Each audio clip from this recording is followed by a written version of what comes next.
చంద్రబాబు ఆ తప్పు చేస్తారా? ప్రస్తుతం వైరల్ అవుతున్నటువంటి అంశం ఏంటంటే కడప పార్లమెంటు స్థానాన్ని భారతీయ జనతా పార్టీకి ఆదినారాయణ రెడ్డిని అక్కడి నుంచి పోటీ చేయించి వాళ్ళ కొడుకు భూపేష్ రెడ్డిని వచ్చేటప్పటికి అక్కడ జమ్మలమడుగు నుంచి పోటీ చేయిస్తారు. కాబట్టి ఇక్కడ అసలైనటువంటి అంశం ఏంటంటే ప్రధానమైనటువంటి ఇష్యూ అటుదిటు చేసినంత మాత్రాన ఒరిగేదేం లేదు.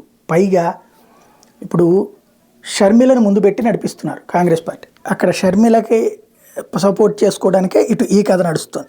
ఇప్పుడు ఆదినారాయణ రెడ్డి కనుక పోటీ చేస్తే షర్మిల ఆదినారాయణ రెడ్డి ఓట్లు గెలుచుద్ది, లేదా ఆదినారాయణ రెడ్డి షర్మిల ఓట్లు గెలుస్తారు. అప్పుడు అవినాష్ రెడ్డి ఆటోమేటిక్ విజయం కదా. దానివల్ల ప్రయోజనం ఏంటి?